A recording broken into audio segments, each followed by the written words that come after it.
The Hidden Voice. In the rugged mountains of Kandahar-e-Karlan, Afghanistan, life followed a rhythm that hadn't changed in decades. The village was small, its people bound by traditions that dictated every aspect of life. But in one modest home, a young woman named Mariam dreamed of breaking free from those constraints. Mariam was born in 1992, the youngest of 5 children. Her father, Rahim, was a farmer who worked tirelessly to provide for the family. Her mother, Fatima, was a quiet woman who rarely spoke of her own dreams. Like many Afghan girls, Mariam's life was mapped out for her. She would learn to cook, sew, and care for her family until she married. But Mariam was different. From a young age, she was curious about the world beyond her village. Her uncle, a former teacher who had fled the city during the war, noticed her eagerness to learn. He gifted her a box of books, saying, "These are windows to the world, Mariam. Use them wisely." By the time she was 12, Mariam could read and write better than most boys in her village. She devoured every book in her uncle's collection, from poetry to history. But her thirst for knowledge wasn't without consequences. "You're wasting your time," her older brother Hamid often said. "No one will marry a girl who spends her days with books." Mariam ignored him. She found solace in the stories of strong women who defied the odds, like Malala Yousafzai and Queen Soraya of Afghanistan. When Mariam turned 16, the Taliban's influence in the region grew. Schools were burned and girls were forbidden from learning. Mariam's heart broke as she watched her dreams crumble. Then, in 2001, everything changed. The arrival of American forces brought hope to her village. Schools were built, and women were encouraged to step out of their homes. But fear lingered. Most families refused to send their daughters to school, afraid of retaliation. Mariam couldn't stay silent. She began teaching a small group of girls in secret, gathering them in her home every morning. They came with scarves pulled low over their faces, carrying scraps of paper and broken pencils. "Today, we'll learn to write our names," Mariam said one morning, her voice steady. She watched as little Amina, just 8 years old, struggled to hold her pencil. "You're doing well," Mariam encouraged. The girls called her Ustad Mariam, Teacher Mariam. One day, an American officer named Sarah visited the village. She was a tall woman with kind eyes and a warm smile. Sarah spoke fluent Dari, and the villagers respected her for it. When Sarah heard whispers about Mariam's secret school, she sought her out. "Mariam," Sarah said, sitting cross-legged on the floor of Mariam's home, "what you're doing is extraordinary. Why don't we make it official?" Mariam hesitated. "If the wrong people find out, they could destroy everything," she said, her voice barely above a whisper.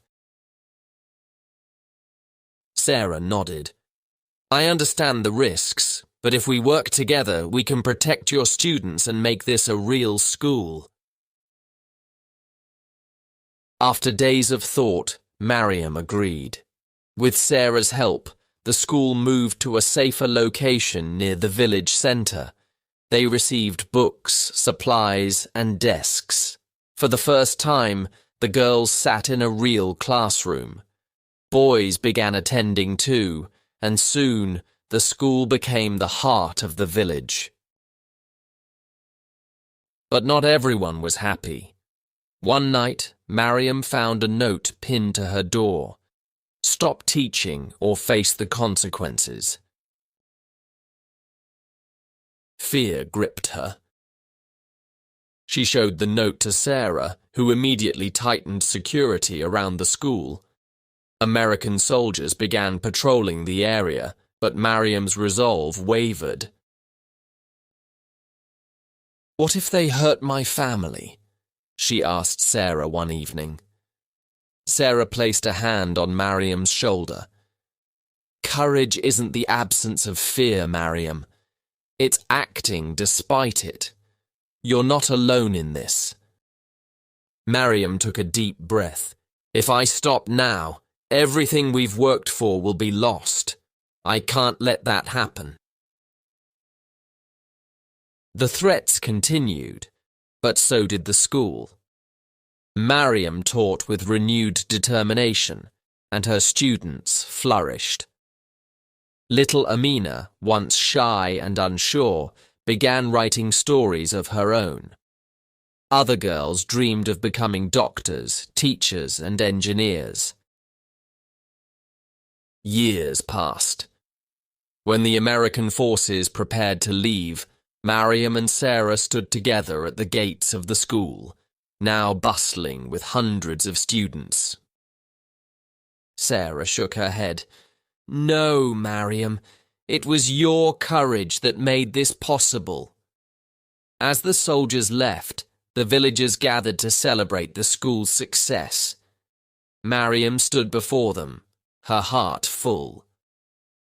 "This school belongs to all of us," she said. "Education is our strongest weapon against fear and ignorance." Mariam's story spread across Afghanistan, inspiring others to fight for education and equality. She became a symbol of hope, proving that even in the darkest times, one voice can light the way. As Mariam's story spread across Afghanistan, it became more than just a tale of courage. It became a call to action. Her voice, once hidden, now echoed through the hearts of many, inspiring girls and women everywhere to pursue their dreams, no matter the obstacles. Mariam proved that education is not just a right, but a powerful tool for change. Like Mariam, we believe that stories have the power to change lives. At Voice of the World, we are dedicated to sharing inspiring stories that help learners grow, both in language and in spirit.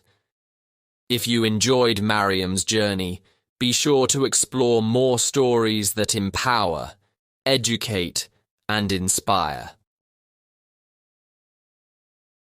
Join us on this journey of learning and growth. Subscribe to Voice of the World for more engaging stories designed to improve your English skills while opening doors to new worlds. Whether you're a beginner or an advanced learner, we have stories for everyone. Let's learn together and let our voices be heard across the globe. Share your thoughts and let us know how we can help you in your language learning journey. Together, we can make education accessible and enjoyable